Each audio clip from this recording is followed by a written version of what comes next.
quoi? Sois conforme à ce qui est écrit dans la Bible. Amen. Pas à ce qu'un homme a pensé. Non. Dieu ne jugera pas le monde par cette église ou par l'église catholique comme ils disent. Dieu jugera le monde par la parole. Amen. Amen. Oui. Alors, regardez que Dieu est fidèle. Et sa fidélité, c'est par rapport à lui-même, pas par rapport à un groupe d'hommes ou un groupe de frères, un groupe de sœurs. Non, non, non. Il dit, mais comme nous ne croyons pas, Dieu ne fera, ne fera pas aussi ça. Si vous ne croyez pas, la parole de Dieu demeure valable. Ça demeure valable. Et là, Acte, je crois, chapitre 7 le dit. Vérifions d'abord ça.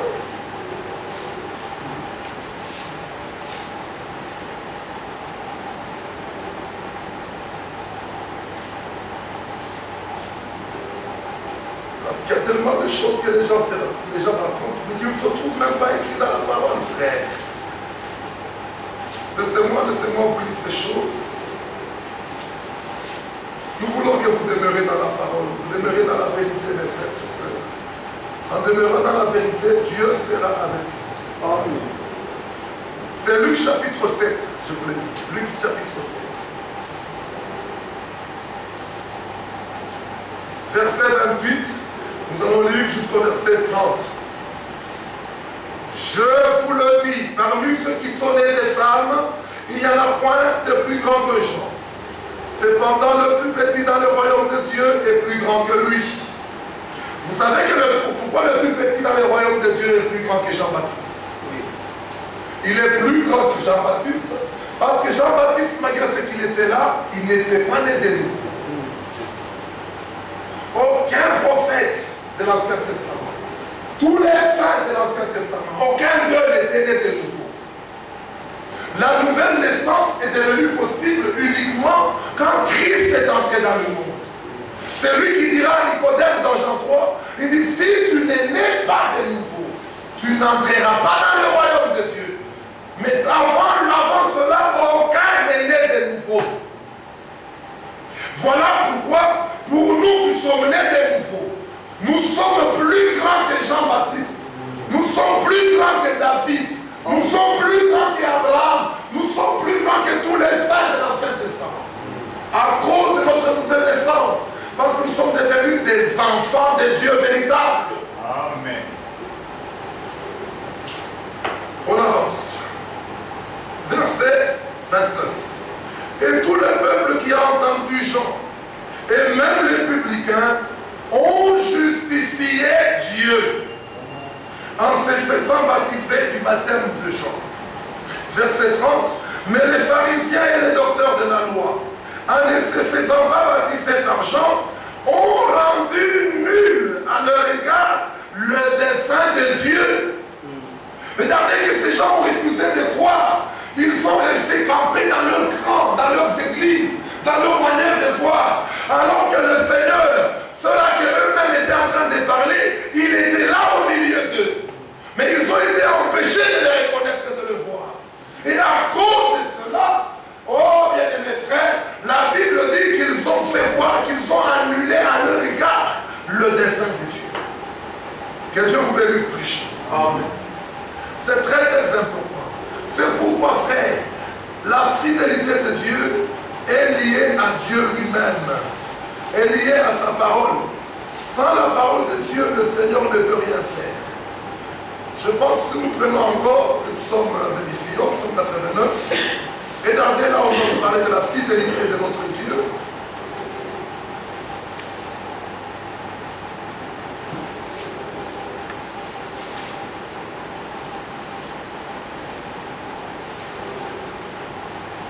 Je sais que vous souffrez en train de sommeil, hein? Vous êtes en train de lutter vraiment. Que Dieu vous soutienne, c'est ma prière.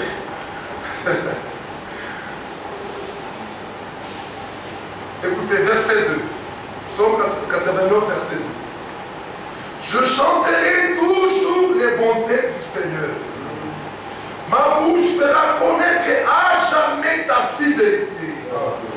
Car je dis, la bonté a des fondements éternels. Tu établis ta fidélité dans les cieux. J'ai fait alliance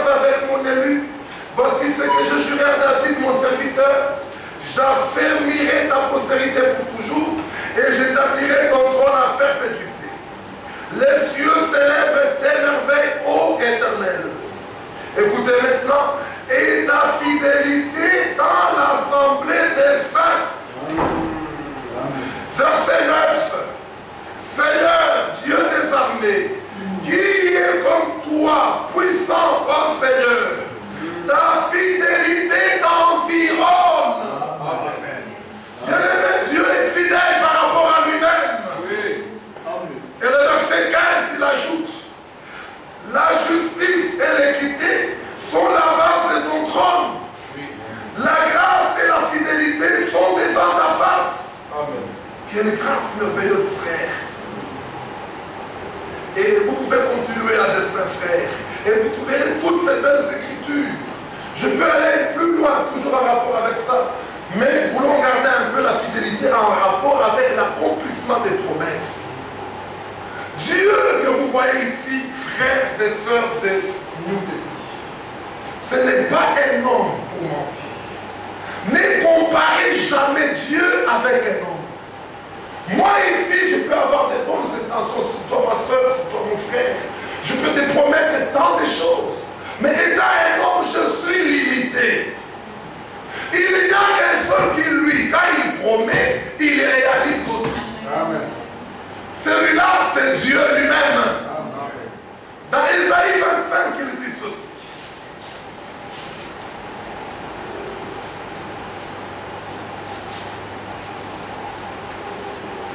Ésaïe 25. Nous lirons le verset 1er. Oh Seigneur, tu es mon Dieu. Je t'exalterai. Frère, j'aime beaucoup la manière que ces hommes de Dieu priaient. Il ne disait pas tu es notre Dieu. Il disait tu es mon Dieu. Dieu c'est un Dieu personnel. Il n'est pas un Dieu de groupe. Il n'est pas un Dieu d'une église, un Dieu d'une famille, un Dieu d'une communauté. C'est un Dieu individuel. Ma soeur, avant d'être le Dieu de toute l'église, il faut d'abord qu'il soit ton Dieu à toi. Regardez, lorsque Dieu va se révéler à Moïse dans Exode 6, comment est-ce qu'il lui dit? Moïse lui dit, mais qu'est-ce que je dirai à ces peuples? Qui m'envoie? Il va leur dire que je suis qui? Je suis le Dieu d'Abraham.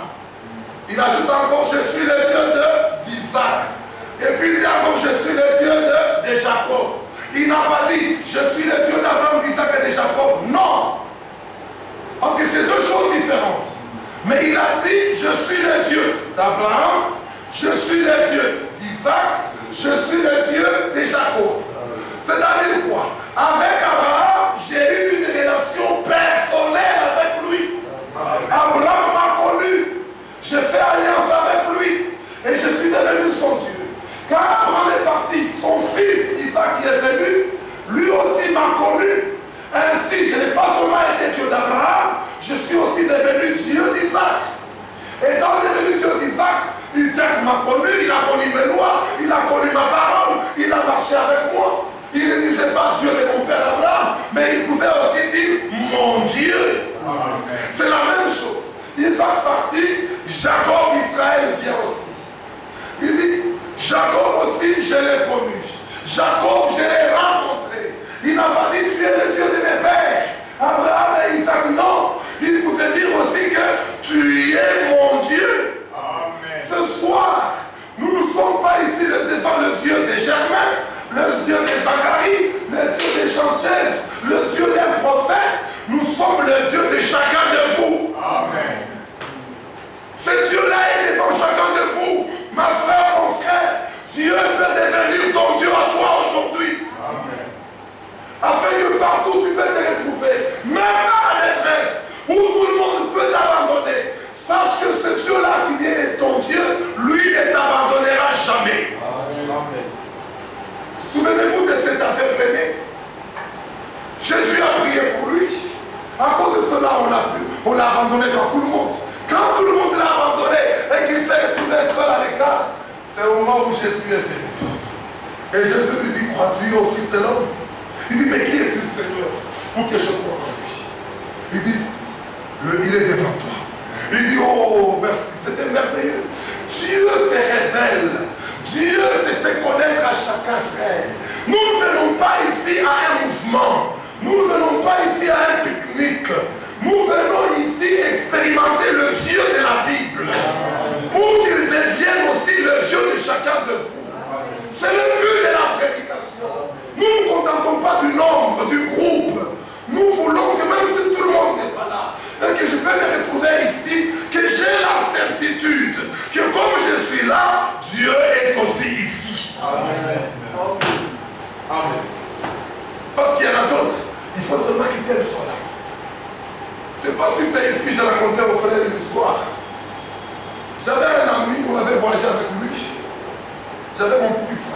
mis mon training là-dedans. On est parti avec lui. On était à Lubumbashi. Et là, on a logé quelque part à l'hôtel. On était à deux. Moi, le matin, j'ai l'habitude de faire les jogging. Juste pour la santé, comme on m'a dit à l'hôpital. Bon, alors, qu'est-ce qui arrive? Tôt le matin, vers 4 heures, le frère dormait encore. J'ai juste changé les chemises, je portais les training. J'ai remis mon sac, j'ai enlevé ma montre, j'ai laissé mon appareil téléphonique là-bas. J'ai laissé mes souliers que j'ai portés là-bas. Les chaussettes étaient là. Et je suis sorti, j'ai tiré seulement la porte. Lui dormait encore au fond. Et je suis allé, j'ai fait un tour. Lui, lorsqu'il se réveille, il regarde, il voit mes habits, il voit mon sac, il voit mes souliers, il voit mes chaussettes, il voit mon pantalon, il voit ma chemise, il voit mon appareil téléphonique, mais il ne me voit pas moi. Ah non, là il devient pour m'aider. Le fer est enlevé. Moi je suis resté. Oh, qu'est-ce qui s'est passé? Il a été troublé. Il était agité en lui-même. Alors il était là en train de pleurer. Il dit, mais pourquoi moi je suis resté? Il n'a même pas eu le droit de sortir. Il dit, tout ce qui est pour lui est là. Quand j'ai terminé mon tour, je reviens vers 6 heures. Je donne à la porte. Il ouvre. Quand il ouvre, il me voit. Il me dit, c'est toi ou bien c'est ta silhouette? Je vais d'abord essayer. Je dis, mais c'est moi, qu'est-ce qui ne va pas? Il dit, qu'est-ce que tu m'as fait? Tu m'as fait de ces peurs-là. Pour moi, je croyais que tu es enlevé. Je dis, tu n'es même pas sûr que tu peux être aussi enlevé, frère. Moi, tel que moi je crois ici, me connaissant enfant de Dieu, membre du corps de Jésus-Christ, je sais que l'enlèvement n'aura pas lieu tant que moi je ne parte pas. Amen. Amen. Je suis sur la terre pour aller dans l'enlèvement. Oui. Je ne suis pas pour la terre pour avoir des richesses. Non, frère. Si Dieu veut me donner des richesses, c'est complémentaire. Un fils de Dieu ne cherche pas les richesses. Non. Dites amen si vous croyez. Amen. Beaucoup vont à l'église pour l'argent. Priez pour nous donner l'argent. Non, la Bible ne dit pas ça. Matthieu chapitre 6. Jésus dit verset 33-34. Cherchez premièrement le royaume et sa justice. Et le reste vous fera quoi? Vous sera donné comment? Vous connaissez ce que signifie par-dessus, c'est-à-dire un bénéfice. C'est comme si tu entres dans un shop ici, à l'Udélie. Tu payes avec ton argent. Tu as payé. Quand tu veux sortir, on dit attends. Et puis on prend encore autre chose. On dit prends ça. Tu dis non, mais ça c'est petit. Il dit non, ça c'est le surplus que nous devons. C'est ce que Dieu fait avec tous ceux qui croient en lui, tous ceux qui le cherchent premièrement. Et vous savez ce que la Bible dit? Que ceux qui cherchent les richesses, c'est qui? Pardon? Pardon? Les païens. On peut lire alors. On lit. On va revenir dans Isaïe 25. On lit avec. Matthieu 6.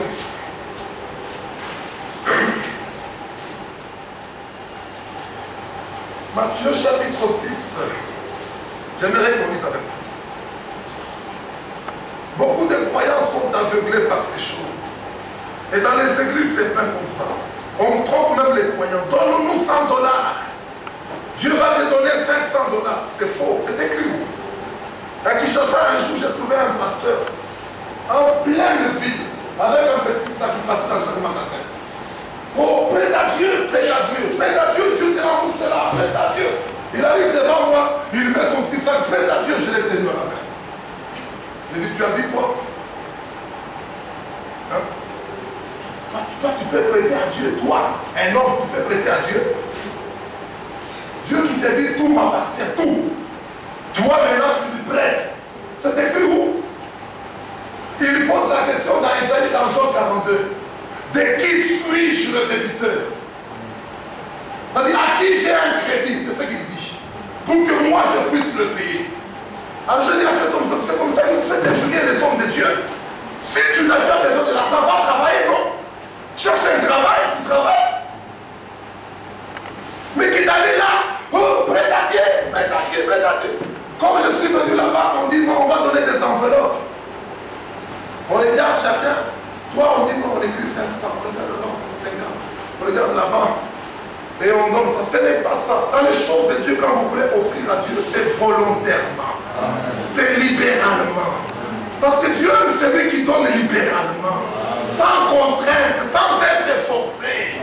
Les caporaux, oh non, non, non, donnez, donnez, donnez. Ici, il n'y a pas de donner, donner. Ce que Dieu veut que vous lui donnez d'abord, ce sont vos cœurs. Il dit, mon fils, ma fille, donne-moi ton cœur. Quand tu lui as donné ton cœur, maintenant là au retour, tu verras ce qu'il va faire. Amen. Et tu peux lui confier ce qu'il te donne.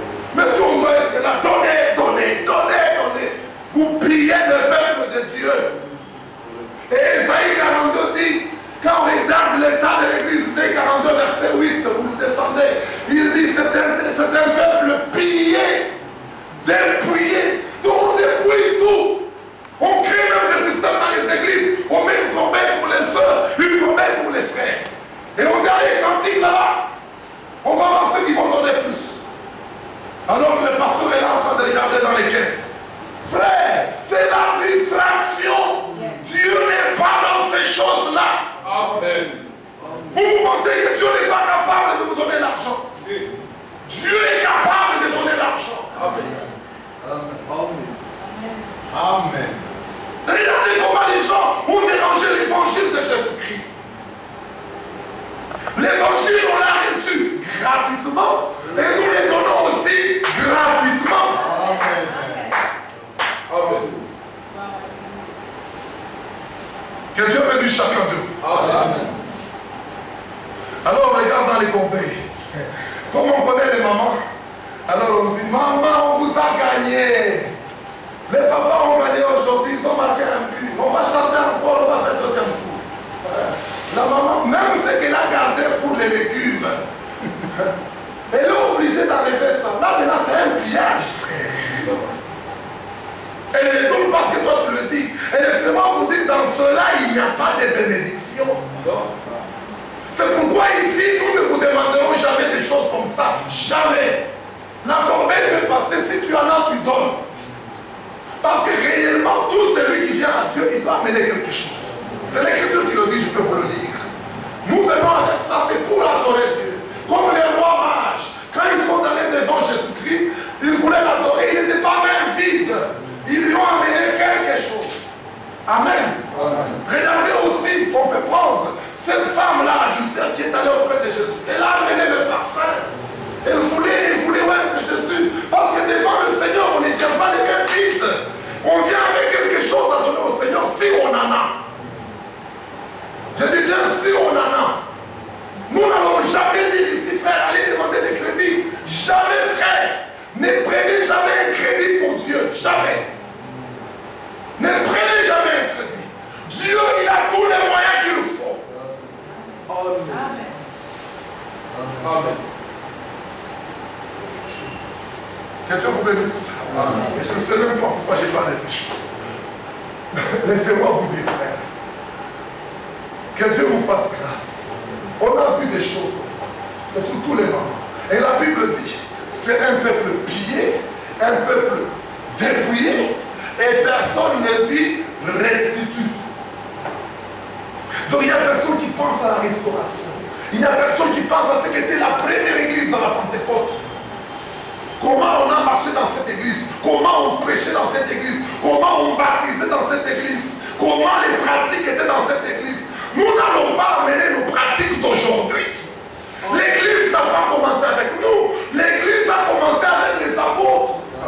C'est eux les premiers, c'est eux qui ont mis le fondement. Et pour dire à 1 Corinthiens 3:10, il dit, selon la grâce que Dieu m'a confiée, j'ai posé les fondements comme un sage architecte. Et un autre est bâti où? Dessus. Parce qu'on ne peut pas poser un autre fondement. Si vous voyez un pasteur, vous voyez un prédicateur qui prêche contrairement à ce que les apôtres ont prêché, cet homme-là, il est fort. Même s'il prie pour les malades, ils sont guéris. Même s'il fait n'importe quoi. Oui. Parce que beaucoup pensent que quand on prie pour les malades, ils sont guéris, c'est alors qu'on est avec Dieu. Non. Dieu, on a lu avec vous, il nous a laissé une seule chose.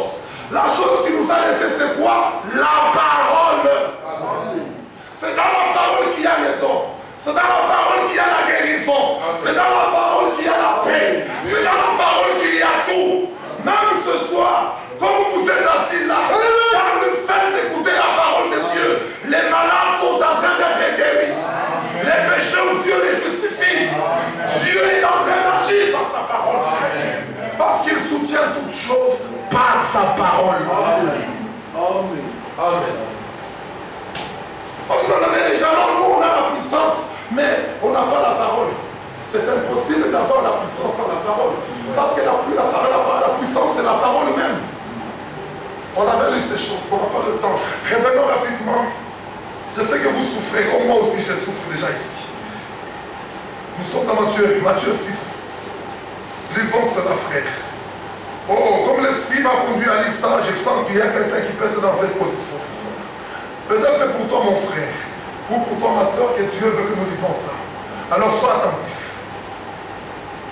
On peut m'amener de l'eau.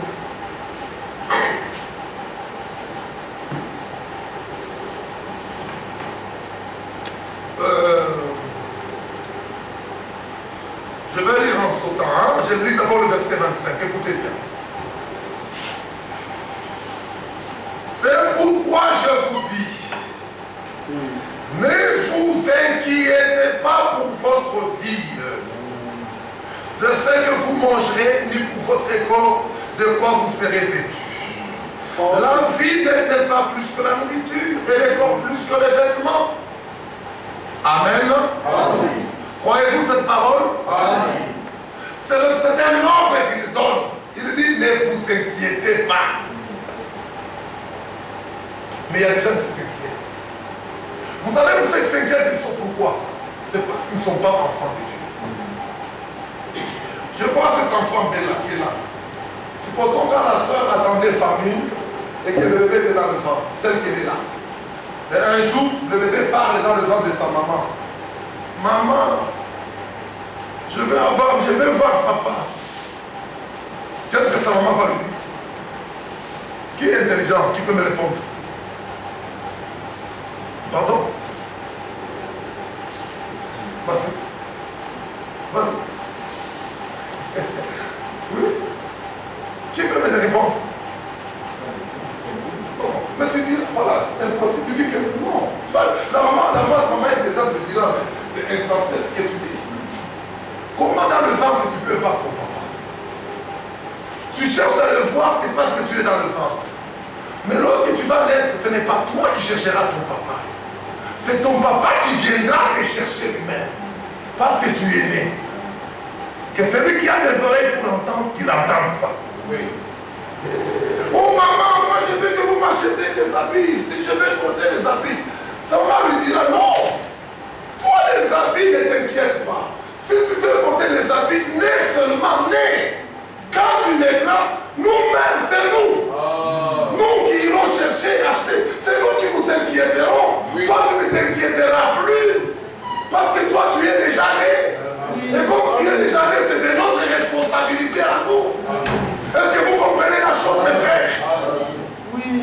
Vous cherchez, c'est parce que tu es encore dans le ventre. Mais lorsque tu vas naître, c'est moi, mon père, qui me préoccuperai de toi. Que Dieu vous bénisse, ces choses. Amen. Ah, vous êtes fâchés? Non. Pourquoi vous fermez le visage? C'est important, frère. Yeah. Les gens qui se débrouillent, c'est parce qu'eux-mêmes cherchent. Attendez, je vais vous lire. Gardez Matthieu 6. Les Écritures viennent. Vous savez, il ne faut jamais provoquer les Écritures. Quand vous provoquez les Écritures, ça risque d'être trompé ici. Et on risque de sortir très tard. Prenons Matthieu 127. Gardez bien Matthieu 6. Prenons le psaume 127. Écoutez ce que Dieu dit. À chacun de nous, ce qu'il nous dit. Merci. Lisez avec moi.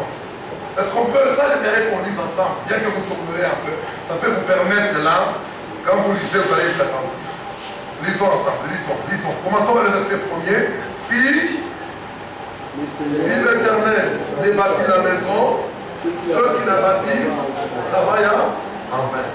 Si le Seigneur garde la ville, celui qui la garde veille en vain. Maintenant, le verset 2, c'est là où je voulais vous amener. Verset 2, lisons ensemble. Enfin, vous vous levez dès bon matin, vous vous couchez tard. Et vous mangez quoi?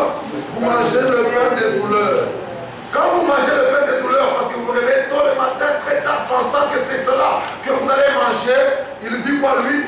Il en donne autant à ses bien-aimés pendant leur sommeil.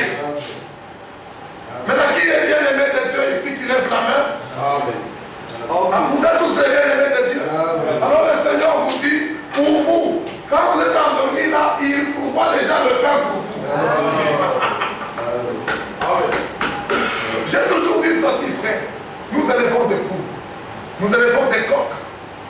Dites-moi, si tu élèves, si tu fais un poulailler, le matin, toi, comme vous êtes devenu égoïste, vous ne donnez même pas à manger à vos poules, vous les laissez comme ça, en divagation.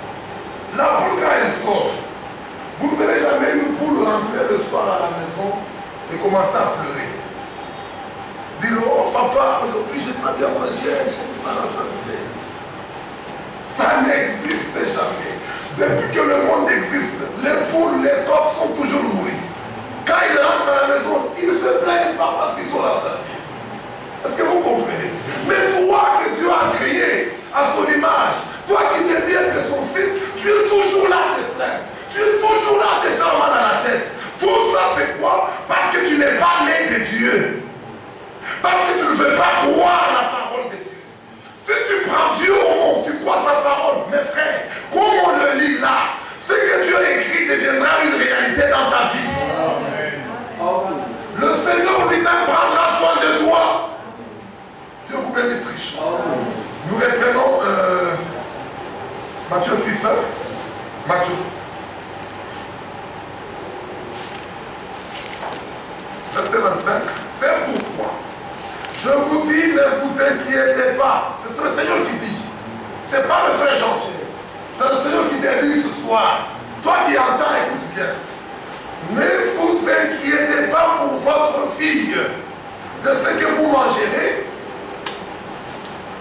ni pour votre corps, de quoi vous serez vêtu. On te pose maintenant la question. La vie n'est-elle pas plus que la nourriture? Et le corps n'est-il pas plus que les vêtements? Dites-moi frère, les vêtements vous les achetez, les habits vous les achetez, parce qu'il y a un prix qu'on a fixé.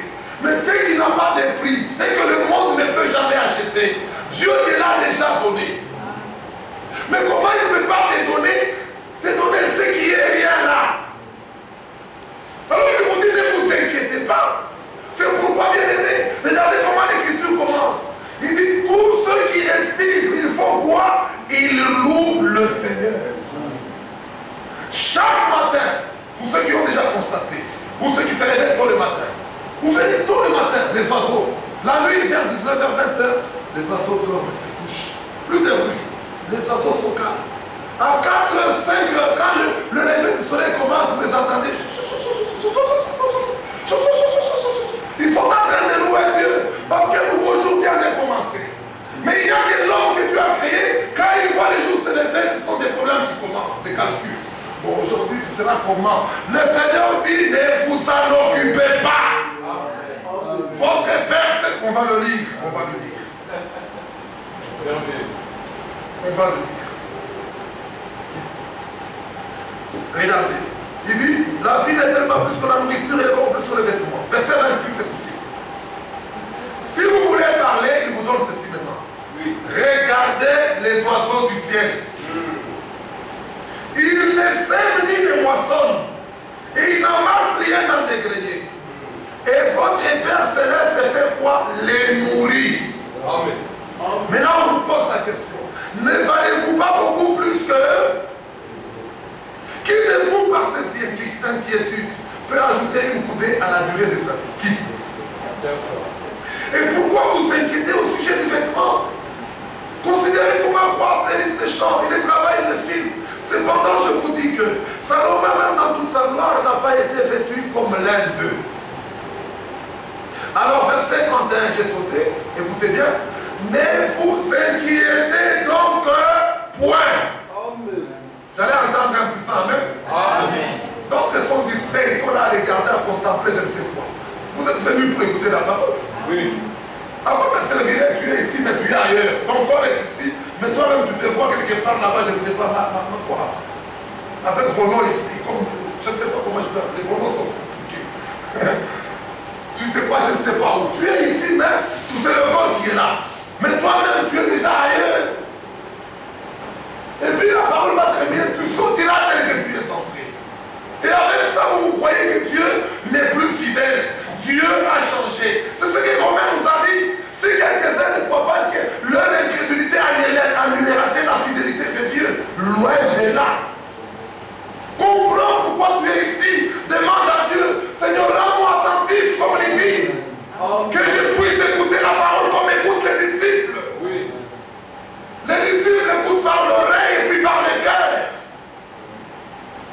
disciples écoutent 2 fois. Mais tu es là, tu regardes ici, tu regardes là-bas, tu regardes les soeurs, tu regardes les frères, tu regardes là-haut. Oh, tu es distrait. Que Dieu te fasse grâce. Nous, moi, quand j'écoute la parole, je vais tout manger. Quand quelqu'un se met devant moi, je bouge. Je dis, c'est ça, il faut que je vois tout ce qui se passe. Donc je suis ici pour ça. Le temps que j'ai donné, c'est pour ça d'abord. Amen. Beaucoup ne voient pas la main de Dieu parce qu'ils sont distraits. Frère, Dieu n'a pas changé. Laissez-moi vous dire. Ok. Ne vous inquiétez donc point. Écoutez maintenant. Et ne dites pas. Et ne dites pas. Que mangerons-nous? Que boirons-nous? De quoi serons-nous vêtus? Ça, le Seigneur a dit à vous qui croyez. Si vous êtes ici, vous direz Amen. À vous, il a dit, vous là, ne dites pas. Que mangerons-nous? Que boirons-nous? De quoi serons-nous vêtus? Le Seigneur l'a dit, ne dites pas. Amen. Si vous voulez dire, regardez les oiseaux du ciel. Amen. Amen. Alors maintenant, verset 32. Car toutes ces choses, ce sont les païens qui les recherchent. Amen. Alors si toi tu les recherches, tu es donc qui? Païen. Amen. Amen. Vous ne les cherchez pas. Je peux prendre seulement ce verset encore. Je peux ouvrir encore une autre entrée. Mais c'est encore compliqué. Un enfant de Dieu, frère, tout ce qui arrive dans sa vie, c'est une grâce. Amen. Tout est bon dans sa vie. Amen. Regardez, j'ouvre une parenthèse. Vous connaissez l'histoire d'Ésaü et de Jacob. Ésaü était le plus aimé de son père. Ésaü parce qu'il était chasseur. Pour ceux qui ont vécu dans le village, moi je suis allé dans mon village en 92, 93. D'abord en 1956, j'étais allé au village, visiter mon village. En 92, 93, j'étais aussi au village. Je vous dis, dans une famille, quand vous avez un chasseur, vous êtes heureux au village. Parce que chez vous, il y aura toujours l'odeur de la viande. Alors que chez eux, là-bas, ils diront toujours vraiment, ce papa-là, il est bien, il a eu un enfant chasseur. Voilà. Alors, Ésaü au village, c'était l'homme le plus modèle. Tout le monde le louait. Mais Jacob, que Dieu aimait, toujours donné. Dans les pages de sa maman, dans la côte, là-bas, toujours dans la cuisine. Les gens disent, mais celui-ci, il est comment? Tous étaient des jumeaux. Ils sont nés le même jour. Mais l'un aimait de Dieu et l'autre aimait dans le monde. Celui qui aimait de Dieu, les gens le condamnent. Laissez-moi vous le dire. Tout ce qui est de Dieu, le monde le condamnera toujours. Amen. Mais ce qui est du monde aussi, Dieu les condamnera aussi toujours. Amen. C'est vice-versa. Le monde a toujours à dire ce que Dieu a dit. Dieu aussi a toujours à le dire ce que le monde a dit. C'est pourquoi il dit que tout homme soit reconnu pour menteur. Amen. Vraiment que Dieu imprègne ces choses dans votre cœur. Amen. Ésaü, c'était toujours des cancers, des antilopes qui entraient dans la maison.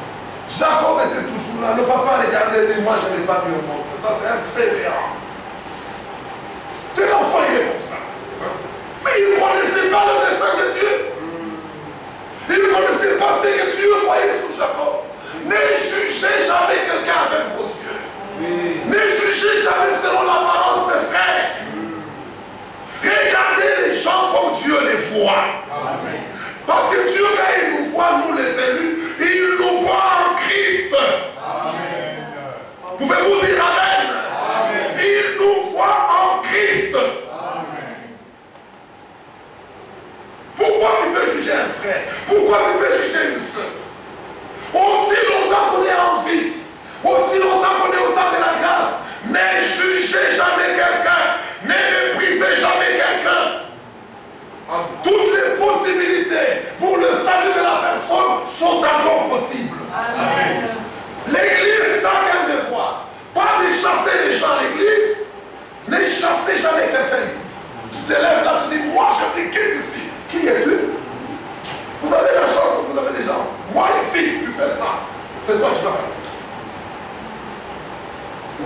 C'est toi qui vas partir le premier.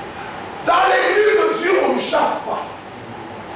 Dans l'église de Dieu, la Bible l'a déjà dit. Psaume chapitre 3. Que les méchants, eux, ne résisteront jamais dans l'assemblée des saints. Amen. Amen. Amen. On n'a pas dit que vous chassez les méchants. Qu'est-ce qui chasse le méchant? C'est la parole elle-même. Amen. Lorsque la parole sort, elle donne à chacun une identité. Toi-même tu diras cette parole devient dure. On l'a lu dans Jean 6. Elle devient dure, je ne peux plus supporter. Je préfère aller là où je suis à l'aise, là où on ne me condamne pas. Mais cependant ici, la parole nous condamne comme maintenant là. Elle condamne vos cœurs, vos pensées. Vous supportez parce que vous êtes enfants de Dieu. Amen. Et vous voulez avoir la vie. Mais pas un homme avec ces pensées-là. Il dit, moi je dis, moi je dis. Dans l'église de Dieu, il n'y a pas cette place-là. Dans l'église de Dieu, un seul a à dire. C'est Dieu et sa parole. Amen. Amen. Amen. Amen. Et alors, vous savez ce qui se passe? Celui qui était condamné, celui que Dieu a aimé, Jacob. Le moment arrive, leur père Isaac devient vieux. Il ne voyait presque plus. Et comme tout père responsable, il va appeler son fils premier-né. Mon fils Esaü, viens ici. Mon temps arrive maintenant. Va chercher du gibier. Il a dit quoi? Va chercher. On a lu ici, ceux qui recherchent sont des païens. J'aimerais que vous gardiez bien les pensées. Va chercher du gibier, prépare-moi comme je le veux, et moi je vais manger. Mais au moment où il lui parlait, Jacob était où? Il n'était même pas là. Regardez un ami. Il n'était même pas là. Jacob n'allait pas soupçonner Esaü, et il dit non, non, non. Jacob savait que comme je suis élu, moi, rien ne changera dans ma vie. Ce qui m'arrivera, c'est ce que tu avais déjà décidé. Amen. Il n'y a aucun sorcier qui peut changer le destin de Dieu. Qu'on ne vous trompe jamais. Oh, faites attention avec les sorciers. C'est faux. Quel sorcier est plus grand que Dieu? Dites-moi, lequel? Montrez-le-moi. Ce sont ces dieux de l'Inde ici. Devant Dieu, tous s'agenouillent.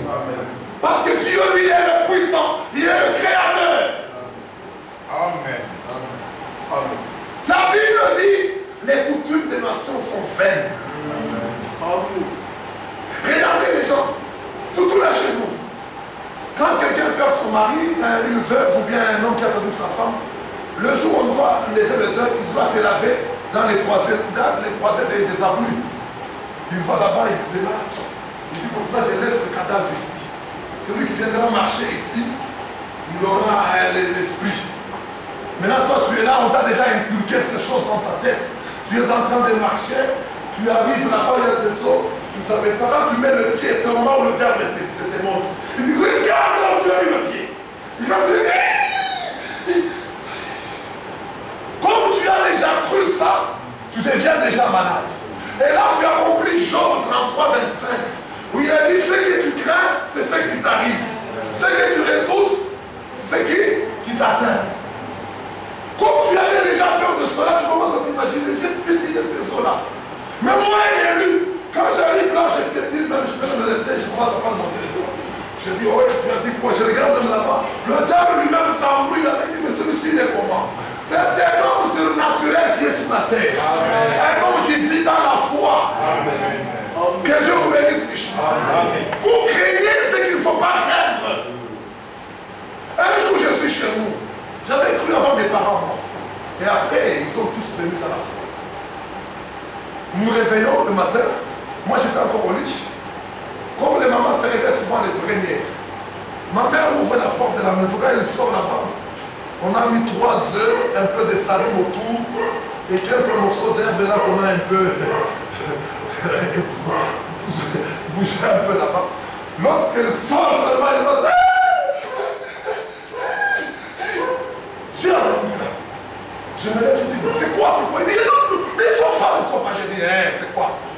Qu'est-ce qui va pas? Il dit, on a mis, on a jeté les histoires là-bas. Je dis, c'est quelle histoire?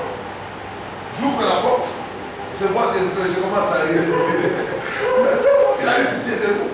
Ça fait longtemps qu'on n'a pas mangé les œufs. Maintenant, il est venu nous donner ses œufs. Il a fait semblant de mettre la farine. Moi, je vais manger ses œufs. Quand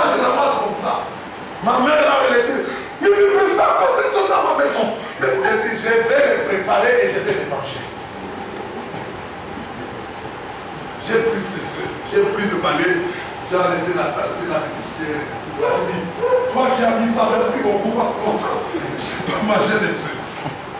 Je suis allé. Allez, moi-même j'ai fait l'omelette. Et j'arrive là, je mets là le foufou à côté. J'ai dit, Jean-Chef, bon appétit. J'ai commencé à manger. J'ai tout mangé. Et me voici, je suis là. Donc je suis devenu sorcier.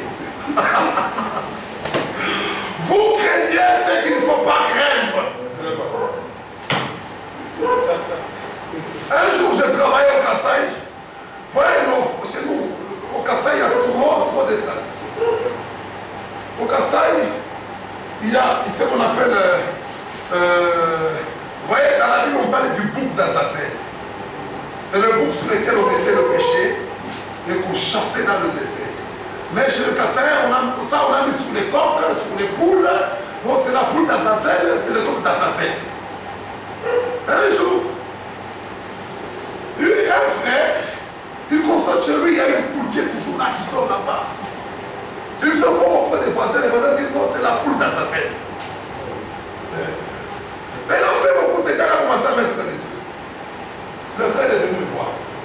Il dit, mais bien aimé, il y a un problème chez moi.